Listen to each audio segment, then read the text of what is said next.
For some reason, we have made marketing and sales work together, but they're working in a silo, and they shouldn't be working in silos. And so if we can more effectively improve their communication, we can increase revenue quicker. Welcome to the Contributor Wednesday series on the Bridge the Gap Network. Each week, you'll hear from a thought leader discussing topics that are relevant and impactful to the senior living industry.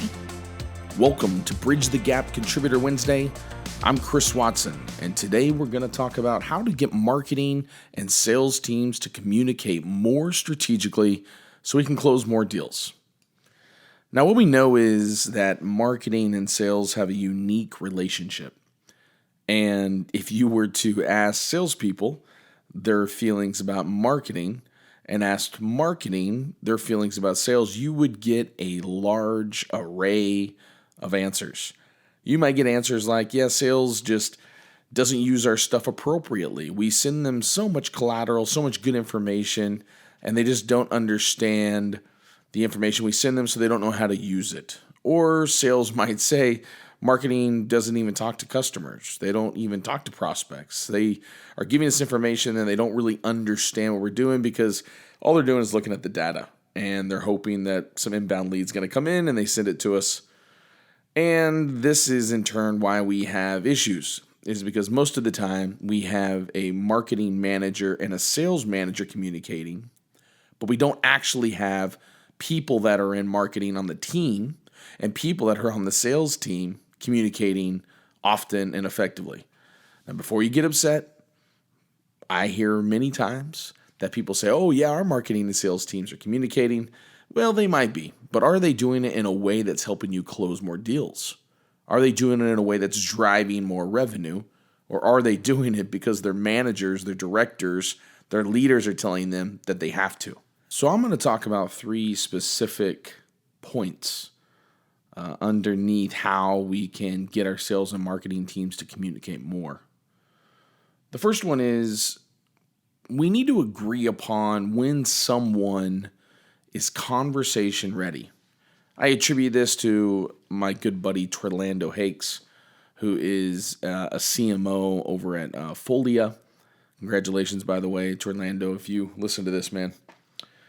But he brought up to me one time that marketing and sales, they kind of have different interpretations of when someone is conversation ready, specifically because marketing may not do a lot of actual conversations with a prospect, and sales feels like they need to be in control of the conversation earlier than what really is necessary based upon someone seeing great marketing.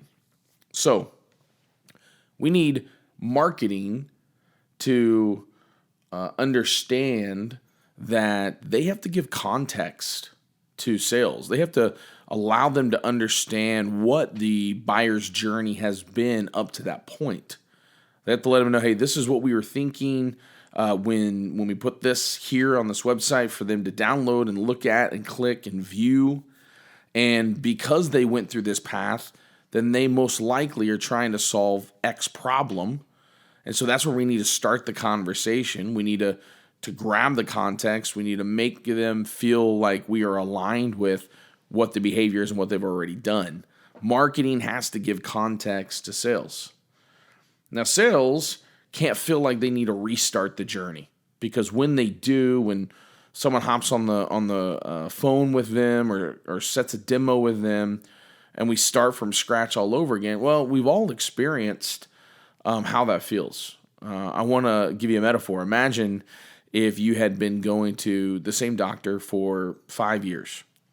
And then one time you show up to the doctor, and when you show up, they say, now remind me who you are and remind me what you've had done before and remind me why you came in the last time. And is this a checkup, or this says something about cholesterol? Is it high? Imagine if that happened. Well, you would feel very disconnected. In fact, you'd probably leave the office and say, wow, that person doesn't care about me.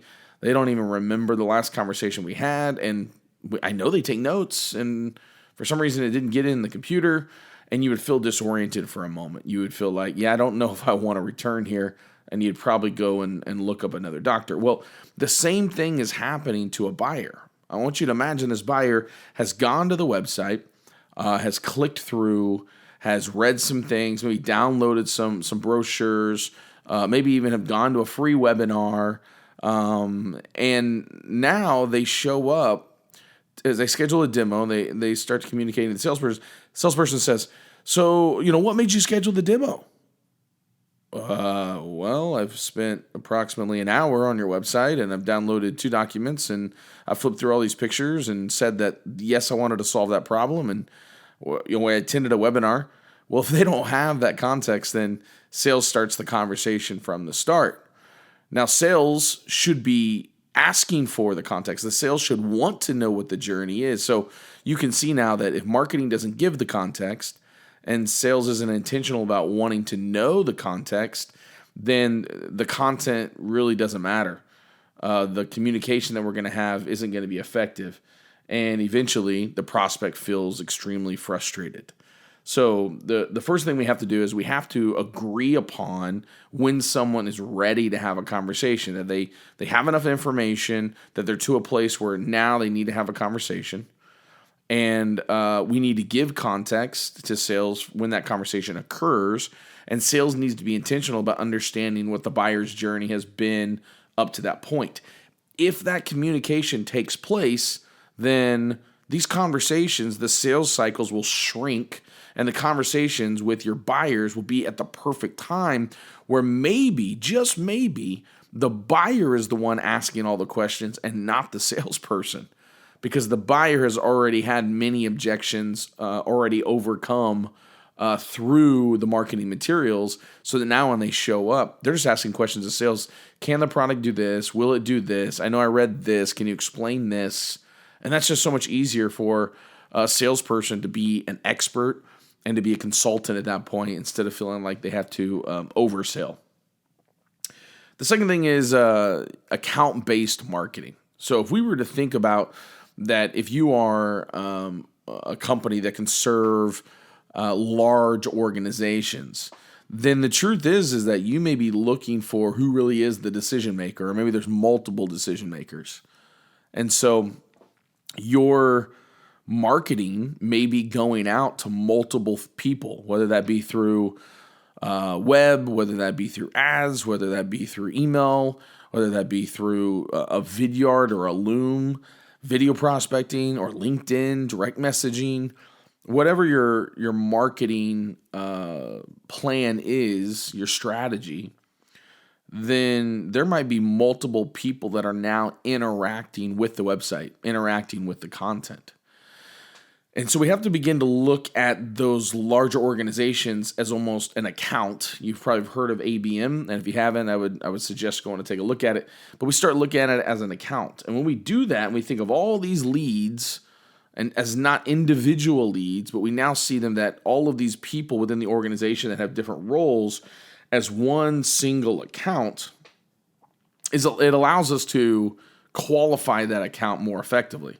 It also allows us, between marketing and sales, to communicate on which role has been there the most, who is probably the decision maker, or who might be able to play the role of champion to then take it to the decision maker. And when we do that, we can more quickly define an account that is ready for us to begin reaching out in a different way than what maybe marketing has already, or what the sequence has already at that point, that potentially was automated, that now needs to be shifted into a personalized sequence. Obviously, one of the ways we can just get more strategic in general is not always jumping to a conversation or to a demo just because one individual in one role within the organization has interacted with a website, but instead setting some metrics to say, well, how many times do we want them to interact, and how many roles do we want to interact, and is there a certain role that's a higher value than another role, and then explaining all that and having that beyond just the CRM, but letting the salesperson know, the account executive or the SDR, whoever might be reaching out, letting them know who interacted and where did they interact. I think there is a massive divide between sales wanting to know more about marketing and marketing wanting to know more about sales. And in fact, I would go as far as saying that there are a lot of organizations that are now hiring CROs to run sales and marketing underneath one umbrella together, because they recognize that those two teams need to work together because they are the core of revenue in the organization. So imagine that for a moment. If distribution and manufacturing decided they didn't want to play nice together, and we weren't distributing these widgets as quickly as we were manufacturing them, and we had too much inventory, business would fall apart. And for some reason, we have made marketing and sales work together, but they're working in a silo, and they shouldn't be working in silos. And so we can more effectively improve their communication. We can increase revenue quicker because both teams will be engaged, and they'll not only be engaged in their own material, they'll also be engaged in what they need to know and want to know in marketing that will help them in their job, and what they need to know and maybe even want to know in sales that will help them in their job. And if we can facilitate that, then number 3, we can end this silent civil war, or we can help them earn trust back between each department, each people, because that's what we have to figure out. Is there a silent civil war going on where sales gets together and says, those are really crappy leads they're sending us, I don't even know how they're qualifying this, and marketing gets together and says, we're sending them a whole bunch of leads, we're doing our job, we have our metrics down, right? We're meeting all of our goals. Marketing has pipeline goals, and sales has their goals, lead targets and sales targets. And when we begin to set those metrics, you can realize we may start operating in a silo instead of operating together. And then you can just be assured there is going to be zero effective communication. If the only communication is typed out in a CRM, if the only communication is, hey, you've got to go and find what I put down for you to be able to go and grab, and there's not actual communication between them, and we're not facilitating that, then you can be assured that marketing and sales are not working aligned. They're not working together. No matter what you think, it's not happening. They're not doing it to their best of ability. So we have to give them a place, an opportunity to come together and work more effectively. Marketing, honestly, they may just not care what sales has to offer them for insights. They don't care that sales may know why a prospect is saying no, or what the common objections are that a prospect is giving them. Sales doesn't use the marketing materials or believe in the data that marketing's giving them. They just don't believe it. So if we could, just one suggestion, if we could make marketing have to listen to some sales calls, they may learn a lot from that and be able to empathize with sales. If we could make sales people create marketing assets that would be used in, say, sales outreach or marketing materials or a sequence, depending on how your organization, is created and how they deploy that, then I think sales would have a greater appreciation for when they created it, thinking it's great, and marketing people begin to ask questions. Well, what are the, how is this going to fit into our attribution model? And where do we want them to click? And where is the call to action? And this is a lot of words. And I think marketing and sales would have a greater appreciation for each other if we could offer them a place to experience each other's worlds. And I think there's a lot of value in that, because how do you expect two groups to strategically communicate effectively if they don't understand each other's worlds? At Craft and Compel, we always talk about you have to understand their story, their world, before they're going to care or want to understand your world, your story. And how can you build a better future story, a better world, a better future world together if you don't understand each other's stories, each other's worlds? And so we have to give an opportunity for that. One thing that we have began to offer at Craft and Compel is we begin to offer these workshops And me and Torlando Hakes, we're actually the ones that put it on.